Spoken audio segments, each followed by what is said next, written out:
So England wako hapa kwa sound room. Maestio kina Ibrat Pepe, Steve na Nicholas. Munasema kwamba hutaki tusikie Peter Drury. Be that as it may, hata mimi nilikuwa na nyinyi. I was supporting England. At this level of the World Cup, my heart has been broken so many times. Let the best team win. Nimechoka. Hapo ndio imenifikisha. But anyway, a team, a country of about 4.1 million people are rejoicing, about the size of Nairobi, are rejoicing because they're in the World Cup for the first time, and that is Croatia. And many of us, including some seated here, 2 out of 3, because in this one, Nabi Kianda, sorry, let me introduce them. The sports guru, John Kianda, is here from Hot 96. And also Stephen Shitera joins us as well, video journalist and also football commentator at Radio Citizen. Na Nipashe, na Citizen Nipashe. Ni kijana, he has a man of, he wears many hats and coats of different colors.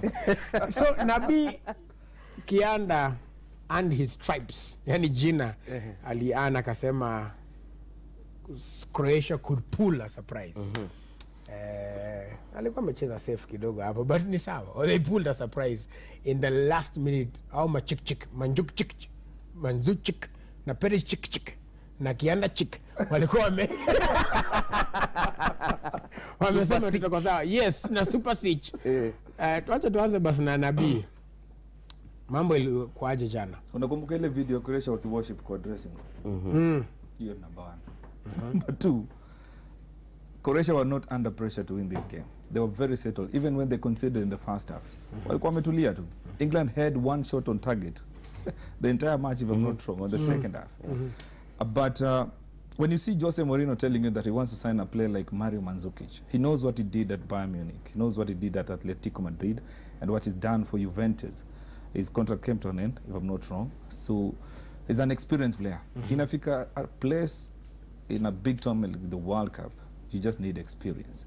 Those English players, you could see how they considered the equalizer, how they were distracted. Walikuwa too distracted. Started throwing tantrums huku na huku, daily early, necessary fouls. But they were very good goals. Poor defending from Kyle Walker, lack of concentration, led to the first goal. And the second goal was just pure tactic and experience on how they finished. So congratulations to Croatia. At least, unajua kuna ile ngoma, it's coming home. Asa kuna hii ya PDD, if I'm not wrong, I'm coming home. I'm coming home. I'm coming home. Hiyo sasa ni ya gani sasa? Hiyo ndio ya Croatia. Hiyo ni ya England sasa unarudi nyumbani after playoffs. England wamekosea. Maybe they will be allowed to watch the final. But both teams actually, there's no need to criticize England. No one expected England to reach this stage because of lack of experience for most of these young players.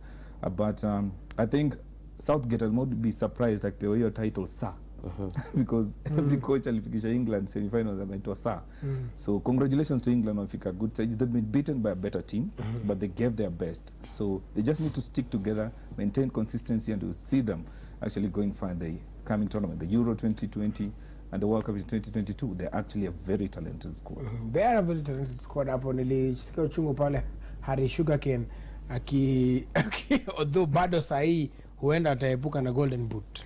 Atiepuka na golden boot manake I don't see, unless Lukaku scores 2 goals hapa kwa game yao Saturday. Omshambulizi was nowhere. I don't see him Simone akipita Harry Kane. I think Harry Kane will go with that boot, a golden boot. But congratulations Croatia. They played a very good match. I will repeat as Kianda said, when Mourinho tells you I want that player, he knows what he wants. Mourinho told Manchester United, I want Ivan Perisic from Inter Milan. You could see what Perisic did yesterday. Defenders waine wamepangana kwa line. Alipenyeza tu mguu katikati yao, mpira kwa net. That is what Mourinho tells you I want in a player. Alipita kama NOS. Yes, a player who can a player who can score when the condition is so tight. And I think that equalizer is what brought Croatia back into the game. Uliona vile Luka Modric alisettle pale katikati. He really controlled that midfield, and I can say this World Cup semi-finals has been won in the midfield. Look at what France did. N'Golo Kante really managed that midfield, intercepting the likes of Eden Hazard, Kevin De Bruyne. Lukaku was nowhere. I don't think he had a shot on target. Alitoa tu jazi ya jina umshambulizi karudi. We branded him a striker, but umshambulizi. Then just to add on what, okay. I think I said it here. Lukaku mahali Roberto Martinez alipotezea hii World Cup is ignoring the inclusion of Raja Nainggolan. You see, wanaitwa midfield maestros wako Luka Modric, N'Golo Kante ndio wanasukuma hizi timu. I think with Raja Nainggolan you could have seen a different Belgium. And again, I don't know why he changed a winning team against Brazil. Ndembele kuanza ile game, you could see he was a weak link in that midfield. And I think that is where really Belgium lost na kaanzisha Fellaini. No, Fellaini anafaa kuwa ile last Guinea. Akiingia ile ya second. But Fellaini played well against. He played well, yes. Even Moussa Dembele, I don't agree with Shitera here saying that Dembele didn't play well. He played well. You needed such a bully to be part of your team when you're facing a very physical French side. You could see how Blaise Matuidi, N'Golo Kante, Pogba, those are very powerful players. To me, England, what they did well in yesterday's match in the first half, they didn't give Modric a chance to dictate the game in the first half. Jordan Anderson was on top of his game. But second half, wakaanza ku-attack zaidi. Once you attack and you have a good Croatian defense, and Modric just gets a chance to dictate the game, that's how they were punished. So, sorry to Jordan Anderson, he's lost to Modric twice in the Champions League final. Modric controlled the midfield against Liverpool when they were playing against Liverpool. But all said and done, this final between Croatia and France is one exciting final because basically a repeat of the 1998 semi-finals. Davos Suker giving Croatia the lead, then Lilian Thuram comes and scores twice to give France a 2-1 win against Croatia in the semi-final. French, of course, went on to win the World Cup, beating Brazil 3-0. But it's a very exciting final. I'm sure of one thing, despite Kylian Mbappe just trying to down the England fans by saying it's not coming home, it's impossible. Truth be told, the French team is not happy seeing Croatia in this final. They could have dealt with England better than the way they're likely to deal with this Croatian side. Is it because it's they're gaining momentum? Or each and every game, Croatia gaining momentum. We can say Russia is the only team that gave them a hard time. England yesterday, they didn't even panic when they were trailing England by 1-0. And France are not happy that they're going to face this Croatian side. It could be the same state with Zambia. Remember Zambia? I think it was being played in Equatorial Guinea under Hivrena.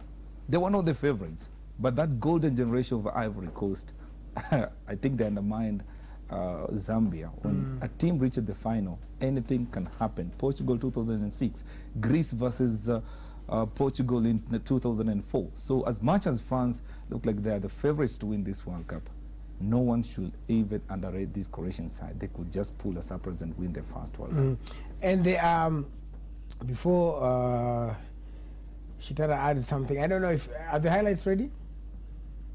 All right, so wacha tusikize Peter Drury. Yes, England are hurt. Na sasa ni Croatia tunaangalia, and you even as you're watching it, even as you're watching it, I think it's the tears for England. Even as you're watching it, everybody, both of you guys are talking about Kyle Walker and the mistakes he was making. I think Kyle Walker made a lot of mistakes in that game. You could see he started wasting time at minute 65 when he was yellow carded. That shows you that he was not concentrating in that game. And I think that is the time Southgate could have brought in a sub to replace Kyle Walker, because Kyle Walker lost control. He lost patience after the yellow card. I think his game came down, and I think it is the time Southgate could have replaced him. I think it would have given us a different scoreline. But at age 32, Mario Mandzukic, you could still see what he can deliver. a slight mistake by Kyle Walker, and the scoreline changed, and that is how it ended. So to me, experience really counted in this game. England, vijana wadogo akina Trippier alifunga free kick nzuri, but age, pressure, experience really mattered in this game. Same to what happened to Liverpool, Real Madrid. Experience. They've been there severally. We also need to talk about this man called Raheem Sterling. Still trending up to now. This is the biggest mistake Gareth Southgate has been making the previous games, and he did yesterday. Seriously? Raheem Sterling. You got Rashford. You have Danny Welbeck. Why? 0 crosses.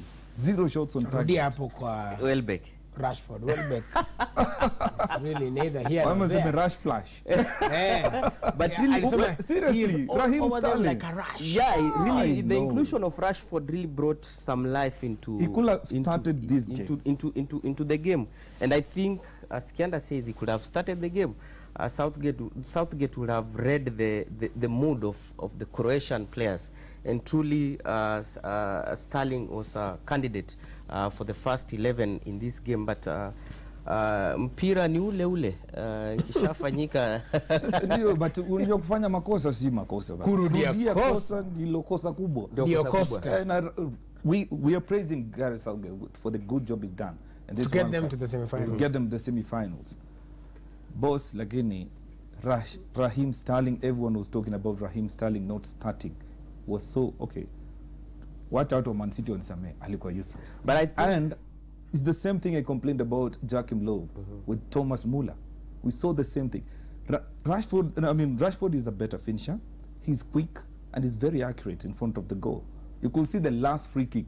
Vile watu walikuwa wametense. Watu Croatia walikuwa wametense. Because they know how much that boy can hurt them. So Gareth Southgate, yes, he took England to the semi-finals, but ataka sisi ma coach, somehow Raheem Sterling was so wasteful yesterday. And that's the same thing he's been doing with the previous games. He's a good player for City. But we also need to ask ourselves, why City wanna delay contract, renew contract yake? Why they've signed Riyad Mahrez from Leicester City? Riyad is going to play in the same position as Raheem Sterling. You need a winger. Kazi ya winger ni kidogo tu. Piga cross kwa target, man. Ukiwa kwa position ya kufunga, saidia number 2 ama 3 ku defend. Raheem did nothing. yeah, anataka kuingia With box. all the 3 assignments, alifanya 0. So according to me, it needs actually to worsen his situation at the moment. Kuflop kwa game ya jana, and the previous games pia hajawork the poor. Then Pep Guardiola signing Riyad Mahrez. Huyu boy halali vizuri sahi. Kuna England kutolewa, Riyad Mahrez amekuja because they also have Bernardo Silva and Leroy Sané. So I'm not seeing Raheem Sterling staying at Manchester City for so. And they know people will start saying, again, I don't remember the goal against Bournemouth, last-minute goal. Don't remember the goal against West Brom. But the truth be told, Raheem Sterling was wasteful. You don't need a player like that in big games. The same thing he did against Liverpool in the semi-finals. It was so wasteful. So to me, Apo Kidogo Southgate didn't get his tactics. Lakini nafikiri it's a mistake so many coaches have done. Hata kocha wake Brazil, Tite, did the same. He wondered why he maintained Jesus, Gabriel Jesus in favor of Firmino. You see, coaching, ile kiti ya coaching ni moto, I say. Sio rahisi hivyo as we think out here. Sababu ile pressure ya Raheem Sterling ni mchezaji ambaye amebeba Premier League. I think wacha nisigamble. I think hiyo ndio kitu makocha wanatumia sana. Gabriel Jesus, the as same much as thing. you're trying to defend, That's why you need a Premier coach League. like the great Sir Alex Ferguson. Angalia. You see, Alex Ferguson ni kocha ambaye ana make decision na anakuwa responsible, but kuna makocha ambao hawataki kuchukua hiyo blame because in case you lost utaulizwa mbono ulikalisha Sterling kiti, and he's a player of that caliber. You can test Rashford. If he doesn't perform, then introduce Sterling. But you said none of the previous games, Sterling has not performed in any of the previous games for the World Cup. Akuna. Rashford, anytime he's introduced, he performs better than Sterling. This is the semi-finals. You are leading. Why don't you introduce Rashford early? Umaliza. I know it's about 8:40. Mimi kwangu nafikiri so wangeomba tu Mourinho tactics. Ukiwa una lead 1-0. Kuna tactics za kuzuia. But Mourinho told them one thing. Punguzeni moto. Mbio. Croatia si timu ya kucheza nayo. And he's told them keep the same squad, keep the manager. Of course ataanza kuitwa Gareth Southgate after this World Cup.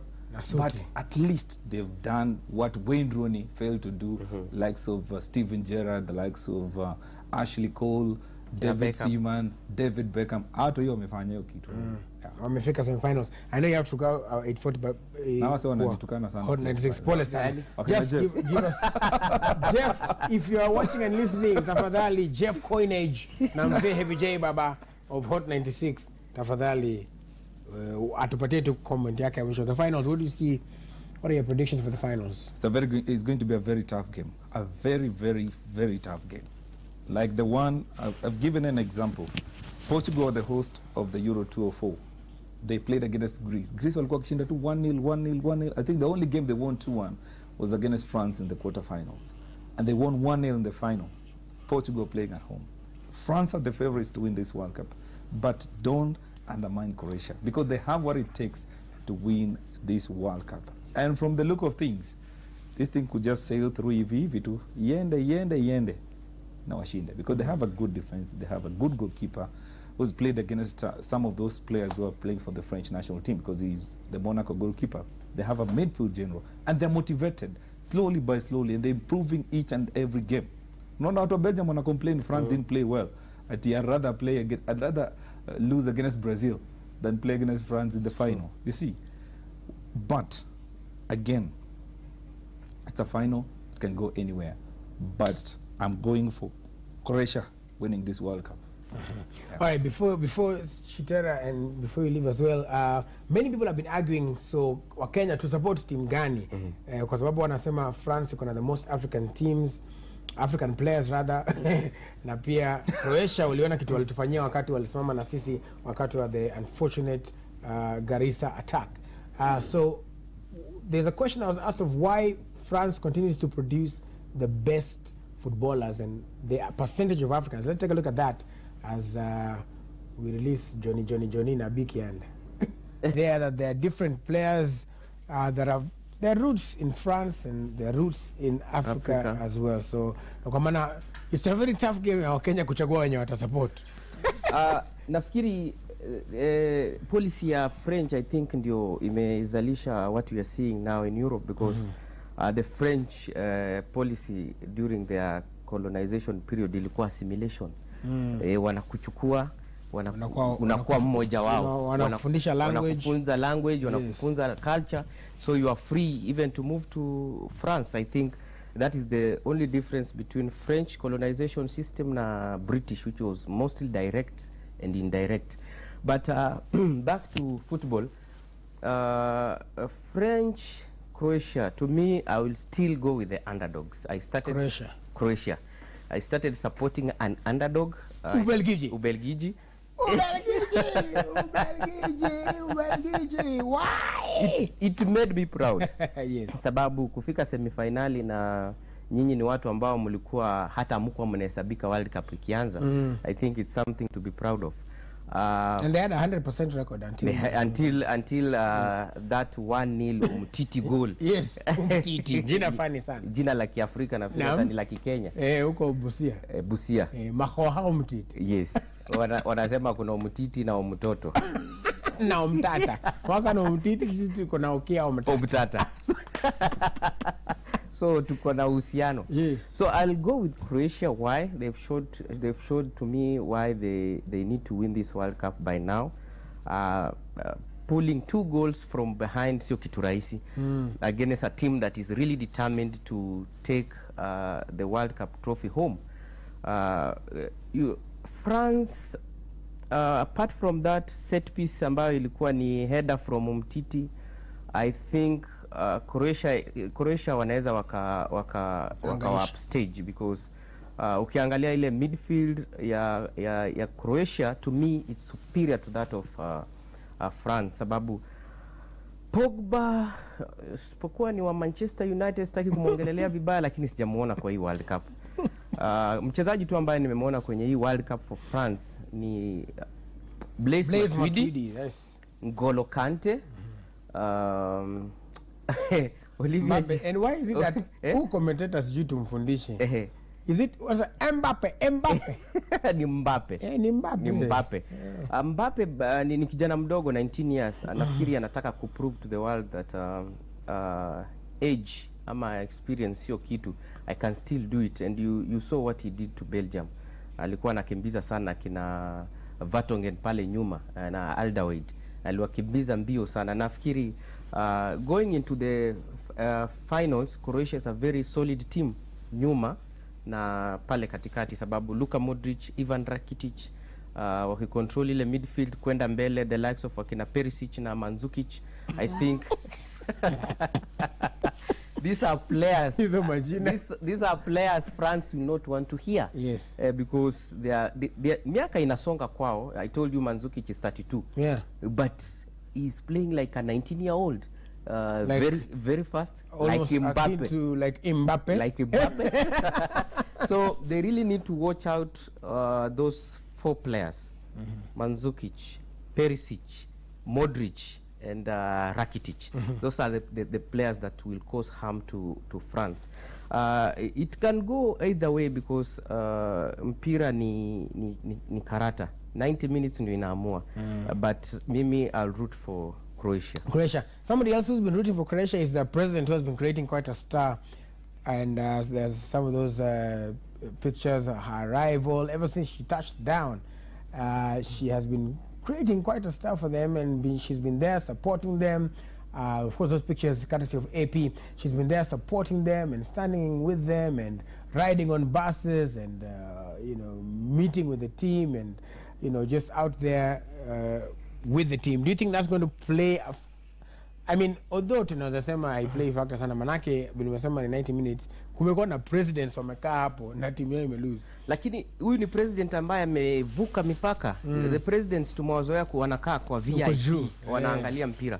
But huyu ni president ambaye anashuka after the match, anaingia kwa dressing room, anawapatia pambaja, the hugs. Nani gale? And we were with Kaka Zema yesterday tuki commentate mpira ya hii Croatia na England. And he really said the importance of such a president who comes and gives you motivation. Alikuwa anasema sasa kama anawapea hug at the quarter final stage, anashindwa wakishinda atawapatia nini finally. That is Kaka Zema. How much each? Not you. The views expressed are for Kaka Zema. Kaka Zema. Not the views of Shitera or the larger Citizen TV and Royal Media Services Network. Yes. But of course, it's going to play a key role. What do you think is going to play out before that? Of course, there's the race for runners-up. Runners-up, number that's Belgium 3 and 4. Belgium and England. Yeah, the third place. How do you think that game is going to go? That match will still be crucial, sababu number 3 ni sport ambayo iko recognized, na I think both teams will field strong teams, unlike when they played their last group matches. And they were not very committal. Walikuwa nacheza hesabu. Yes, in as much as Belgium won. Because who was going to meet Brazil was the question here. So I think it is a very important match. Every team will feel their strong squads for the match for the number 3 spot. So I think it's a match. It will be a very good curtain raiser for the final, because Belgium have shown what it takes to be in the World Cup. England the same. Na ukiangalia play ya England na Belgium is similar. Same to Croatia na France, because Croatia and France, they are playing their game from the midfield. Belgium and England are playing their game from the flanks. So similar teams now are meeting in similar positions kutafuta number 1 kwa World Cup na number 3 kwa World Cup. So it's going to be a very interesting game there. Of course, more of this analysis can be at the World Cup 1 that's coming up at 1 1:30 today. Michael Kinyi, Bernard Dong, and of course and Simon Ombese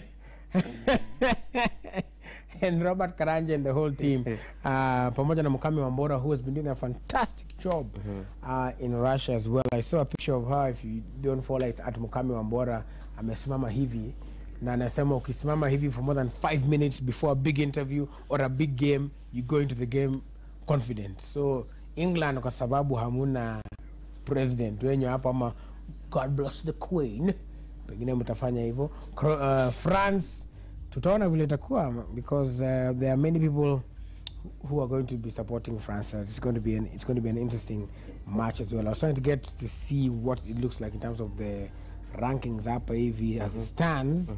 Isn't za kitambo FIFA rankings. The next release is going to be, of course, in July of 2018. It was updated on 7th of June. That's just before it started. So Belgium bado iko number 3. So maybe England will upset it. England was number 12 currently. We'll see what happens after Saturday. So they were number 12, and let me see where France is at number 7. Croatia iko wapi jameni? Tuone kama iko top 2. Hata wako kwa rada. Croatia siwaoni wana. But again, it's going to be quite interesting, at least until number 49 sijaona pale. So we're going to see how that happens for them. All right, we want to go. Zalos is going to be singing us to the top of the hour, and then after that, it's Zados or Zalos? Zalos, all right, I got it. I'm going to be singing, taking us to the top of the hour. Asante sana, Steven Shitera. Asante kabisa. Kazi mufti. Mufti. Na. Tutazidi kuichapa. Tutazidi kuzidi. Correct.